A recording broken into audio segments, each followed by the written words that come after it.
Ada 3 alasan kenapa anak muda zaman sekarang itu harus belajar bisnis, belajar menjadi seorang entrepreneur, belajar menjadi seorang wirausaha. Hai, saya Ronald Tagalung. Pada video kali ini kita akan membahas tentang apa sih alasannya generasi Z, anak muda saat ini itu harus belajar bisnis, belajar wirausaha, belajar menjadi seorang entrepreneur. Kita tahu bersama bahwa ketika COVID melanda, banyak hal yang berubah drastis di dalam kehidupan ini. Bahkan sebenarnya sebelum COVID terjadi pun, sebenarnya dunia sedang dalam kondisi berubah secara drastis, dan perubahan itu membuat tatanan kehidupan, tatanan ekonomi, tatanan sosial menjadi sangat berbeda dengan 5-10 tahun yang lalu.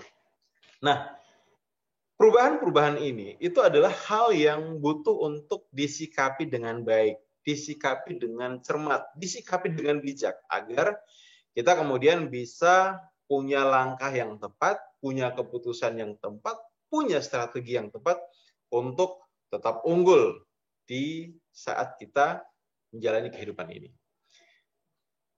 3 alasan kenapa anak muda, generasi Z itu butuh berbisnis. Kita akan bahas satu persatu. Yang pertama adalah sadar atau tidak bahwa kita sudah masuk ke era modernisasi, ya. Sejak dicetuskannya revolusi industri dan kemudian majunya teknologi, khususnya teknologi internet, informasi, maka modernisasi itu semakin kuat. Kita bisa melihat bagaimana industri terus berkembang dan melibatkan begitu banyak teknologi di dalamnya. Banyak robot-robot diciptakan untuk membuat industri maju dan kemudian bisa menghasilkan profit sebanyak-banyaknya dan meminimalisir biaya sebesar-besarnya. Nah, ketika industri ini menggunakan teknologi, maka sebenarnya ada dampak yang diakibatkan oleh keputusan ini. Apa itu? Ya, secara otomatis kalau misalnya di dalam sebuah industri, perusahaan tersebut lebih banyak menggunakan teknologi ataupun robot untuk mengoperasikan bisnisnya, maka otomatis jumlah orang yang dibutuhkan untuk berada di bisnis itu, di industri itu, semakin lama semakin sedikit, semakin lama semakin terbatas. Kita ambil beberapa contoh misalnya di sekitar kita, ya. Ya, kita tahu bersama bahwa salah satu profesi yang banyak digandrungi oleh anak muda, oleh orang kebanyakan adalah menjadi seorang bankers, kerja di bank. Kenapa orang suka kerja di bank? Nah, dari beberapa yang saya tanya dan kemudian beberapa jawaban yang saya temukan adalah karena, kalau kita kerja di bank itu keren. Kita setiap harinya bisa pakai pakaian rapi, pakai dasi, pakaiannya bersih. So, ini adalah sesuatu yang, cool ya, kalau bahasa gaulnya.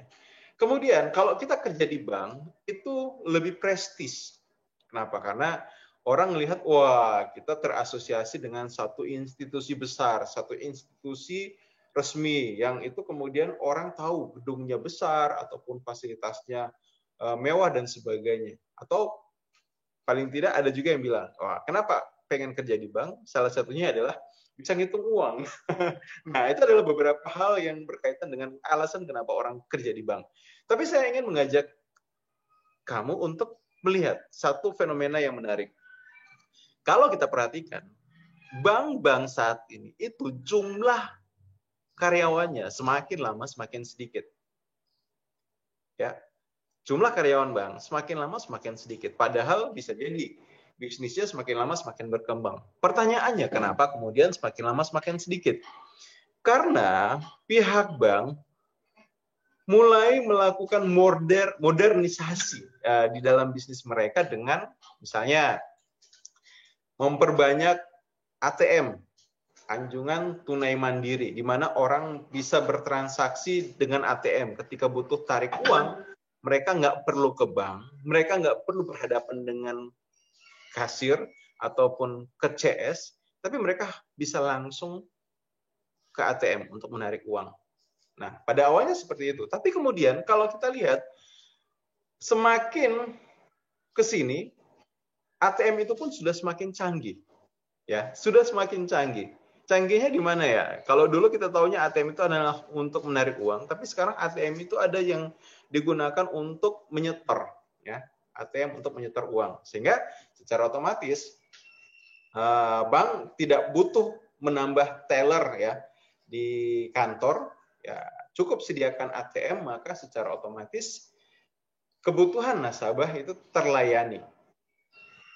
Nah, Anda bayangkan kalau misalnya bank menyediakan begitu banyak ATM untuk menjalankan operasi bisnisnya, maka secara otomatis jumlah orang yang dibutuhkan untuk kerja di bank akan semakin lama semakin sedikit. Nah, saya punya satu pengalaman menarik ini. Beberapa waktu yang lalu saya sedang main di salah satu mall ya, di sebuah kota besar. Nah, ketika lagi main, saya mampir di salah satu toko di mall tersebut yang toko itu adalah sebuah bank gitu ya, sebuah bank. Nah, saya datang ke toko itu, ke bank itu, dan kemudian saya lihat di bagian depan itu ada sebuah mesin segede meja, sebesar meja, dan saya tertarik gitu untuk menanyakan, ini mesin apa Pak? Saya datangi security yang ada di situ, kemudian saya bilang, Pak, izin bertanya, ini mesin apa? Nah, security-nya bilang, oh ini adalah mesin untuk buka rekening. Dan ketika saya dekati, ya di mesin itu ada satu layar di mana ada satu gambar ya, semacam customer service itu yang sedang menjelaskan dan memberikan tuntunan bagaimana orang ketika ingin buka rekening. So bisa dibayangkan, kalau dulu kita menganggap bahwa salah satu bentuk modernisasi di bank itu adalah dengan adanya ATM ya, yang membantu orang untuk menarik tunai, tapi kita lihat semakin modern, tidak hanya ATM bisa untuk digunakan menarik tunai, tapi juga digunakan untuk menyetor. Dan bahkan sekarang trennya adalah ada mesin untuk buka rekening. Nah, kalau misalnya pekerjaan-pekerjaan yang pada awalnya itu dilakukan oleh manusia digantikan oleh mesin, maka bisa dibayangkan akan seperti apa kondisinya? Ya, secara otomatis itu. Dengan modernisasi di industri-industri, secara otomatis ini akan meningkatkan angka pengangguran, akan memperbanyak angka pengangguran. Dan semakin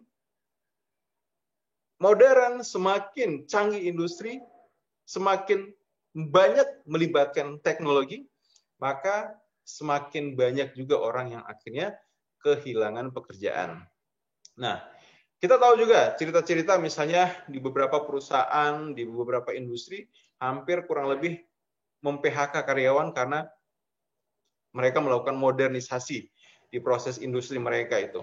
Mereka memberhentikan orang dan kemudian menggantinya dengan mesin, karena mesin yang kemudian bisa mengerjakan apa yang awalnya bisa dikerjakan oleh orang-orang. Nah, sehingga ini satu hal yang butuh untuk kamu sadari bahwa tantangan di masa depan akan semakin berat dikarenakan modernisasi tersebut.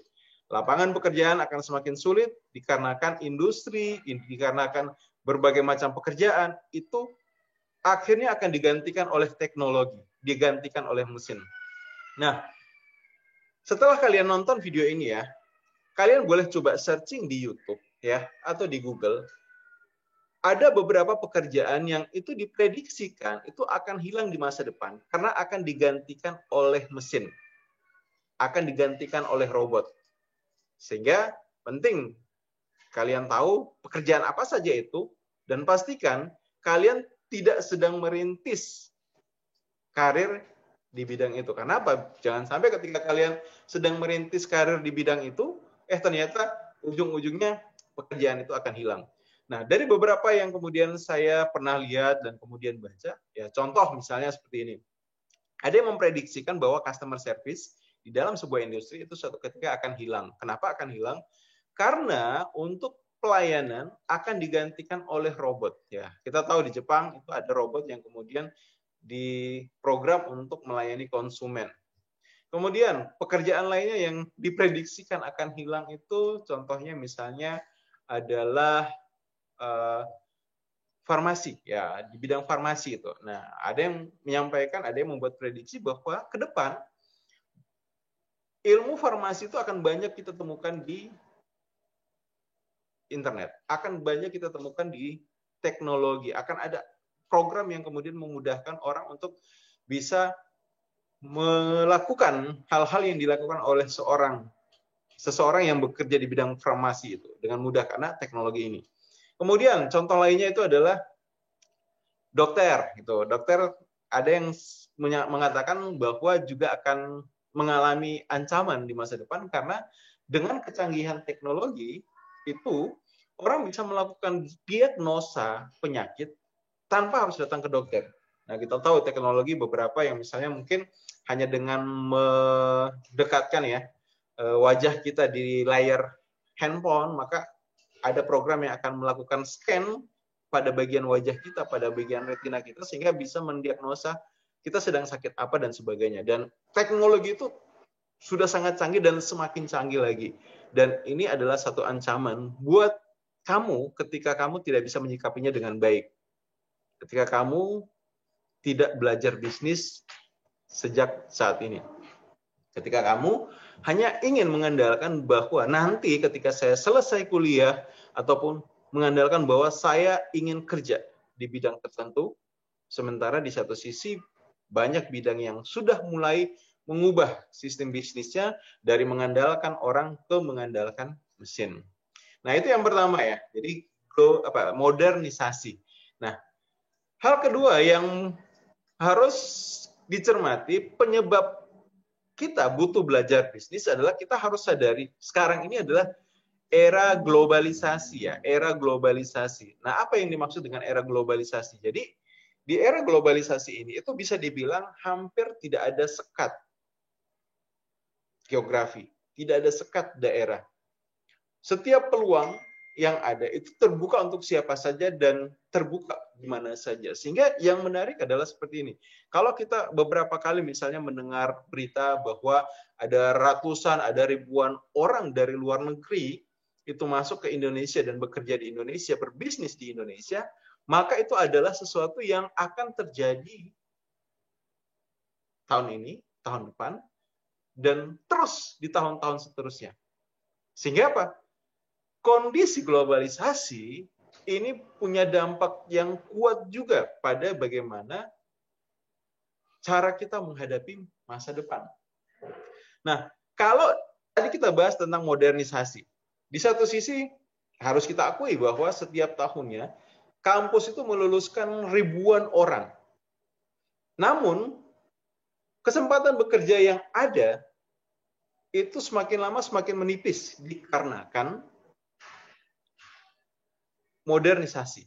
Maka apa yang terjadi ketika sudah adanya modernisasi yang membuat kesempatan bekerja kurang, ditambah lagi dengan globalisasi yang memungkinkan orang-orang dari luar negeri itu bisa kerja di tempat kita. Bisa ikut melamar di posisi yang sama yang kita incar. Maka secara otomatis ini membuat kesempatan kerja semakin lama semakin sempit. Sehingga kalau Anda memutuskan belajar berbisnis, ini akan membuat satu perbedaan besar. Di saat orang sedang antri melamar pekerjaan, kamu justru membuka lowongan pekerjaan yang itu bisa membuat banyak orang hidup dari pekerjaan yang kamu sediakan.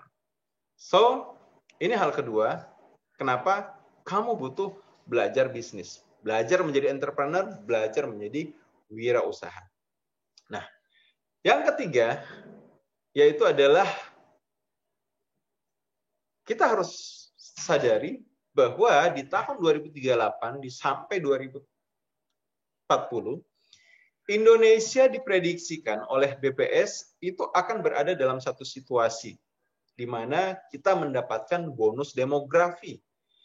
Apa itu bonus demografi? Bonus demografi itu adalah satu situasi di mana jumlah angkatan kerja, jumlah orang-orang yang produktif, jumlah orang-orang yang range usianya di atas 15 tahun dan di bawah 60 tahun, itu banyak.